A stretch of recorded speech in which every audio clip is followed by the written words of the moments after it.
Hey everybody, welcome back to New Dimensions. This is Jason, and this is this week's star report for March the 30th, 2022. And this week is no less intense than the last several weeks. We've been in this stage of personal reflection, personal revolution, personal change. A lot of that has been governed by the aspect of the return of Pluto, which is influencing global issues, as we've seen on our television screens or on our social media feeds, where the world really looks like it's ramping up a whole lot of intensity, which is ramping up if we're connected to that or overly connected to that, ramping up our anxiety about how we fit in the planet, what the planet actually is, and the energy to sort of move through that. And so this week sort of goes along with that intensity, but it sort of brings us to an area or a potential of resolution.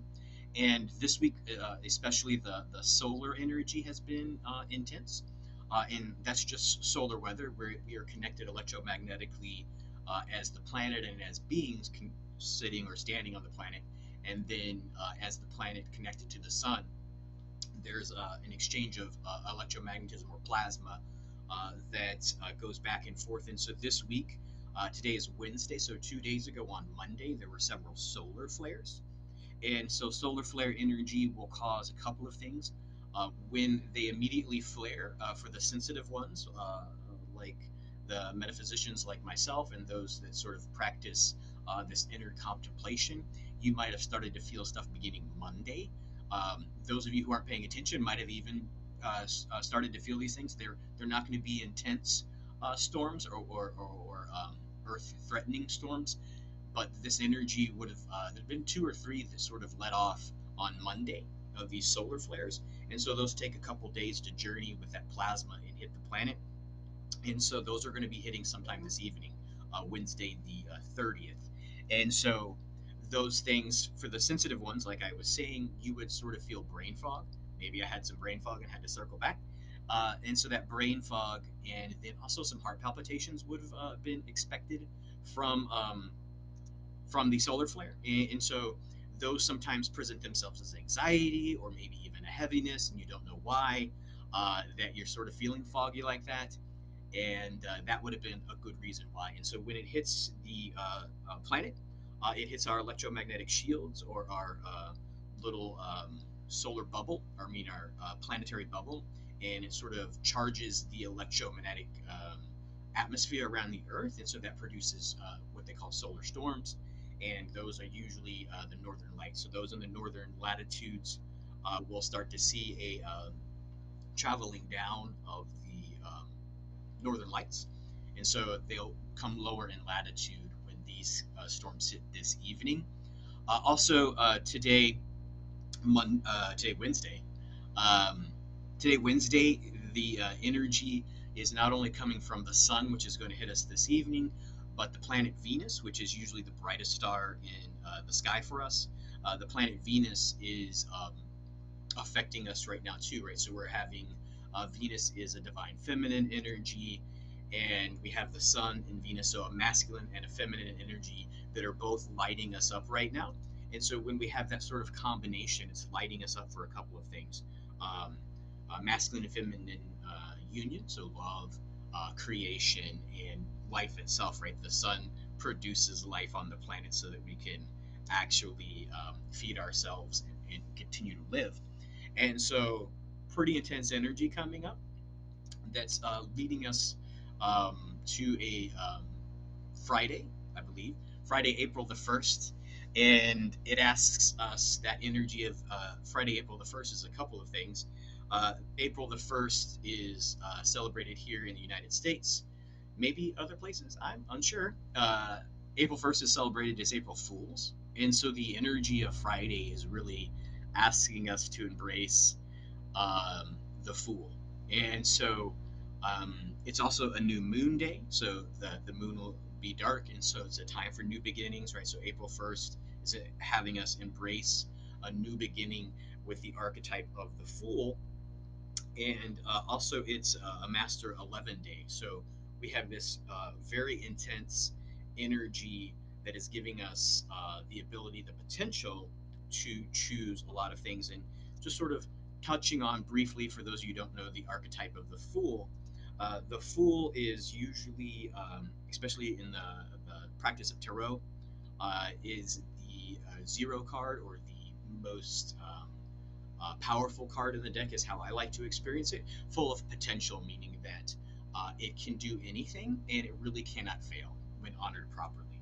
And so the energy of the Fool is just, we want to think of court jester, or something in more medieval times, where the jester or the fool was really important to the court of wisdom, of government, of rulership, right? And so when we're embracing this energy, we're being asked to be in our own power, and to start to begin to trust ourselves, like we started to trust last week, that we really can't fail with all of these interactions that we've been doing with ourselves, with all of the world stage the way it is. When we choose to be our own sovereign, then we really can't fail, right? And so it also challenges us to speak truth, um, truths that most can't, right? So in order to be able to tell jokes, you have to be able to see things in a proper light, and say them in a wise way that doesn't get you in trouble. And the other thing that charges us to do, or the energy of the Fool of April 1st charges us to do, is to really be lighthearted about it all. We've gone through some really intense last 4 or 6 weeks of Pluto being back in our reign, being back in our sphere for the first time since the American Revolution. And so we've watched on the world stage, and we felt in our personal lives, and then just with the structures of how we've built our lives and what we thought we were living in and amongst. That's been a challenge. And so the court jester, the Fool, challenges us to be lighthearted about that, to see the humor in the challenges and the change. And so with that master day energy, we are asked to master the art of being the Fool. And so that might seem overwhelming. Like, what? Don't worry. Saturday has the day after. So Saturday has the energy of Aries dominating, and so Aries is really full of the energy of courage, courage to act, courage to wage war, courage to battle, courage to change, courage to grow, courage to reset.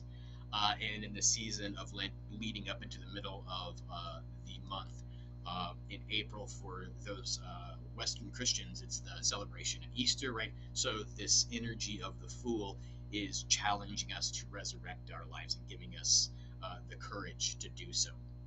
And so that's a lot of stuff to sort of pay attention to. We're going to have the Sun, we're going to have Venus, and we're going to have Aries, and then also the energy of the Fool and the new moon. So we've got masculine and feminine affecting us both, right? So what we should be feeling, instead of pulled in either direction, we should be feeling very centered, and we should be feeling very confident that the emotions that we're having, and that the contemplations of change that we are thinking about, are really balanced. If we're paying attention to ourselves, are really balanced to go ahead and be able to act, and to be able to act in a way that is positive, and in a way that is effective, and in a way that is not out of balance, but in balance with who you want to be and who you are, or who you have the potential to be. So it's a really good week.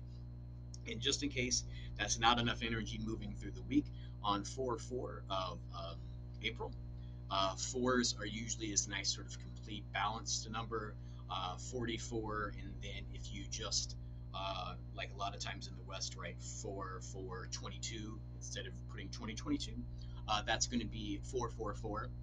You usually add the twos together in numerology, right? So we have the energy of 4/4/4, which is really the energy that undergirds angelic humanity, right? So as we are caused or challenged to be all new, to embrace the energy of the Fool, and then we're given the courage by Aries to act, then the results of that act, or the energy for which that act is for, is to really rise in our vibration of our understanding of ourselves, and of our own sovereignty, and of our own divinity, which is going to lead us to that angelic energy of 4/4. So I hope you enjoyed that. I hope I was succinct. I hope the solar flares did not cause me to be too brain foggy and meander about with this week's star report. Until next week, this is Jason, and I wish you many blessings.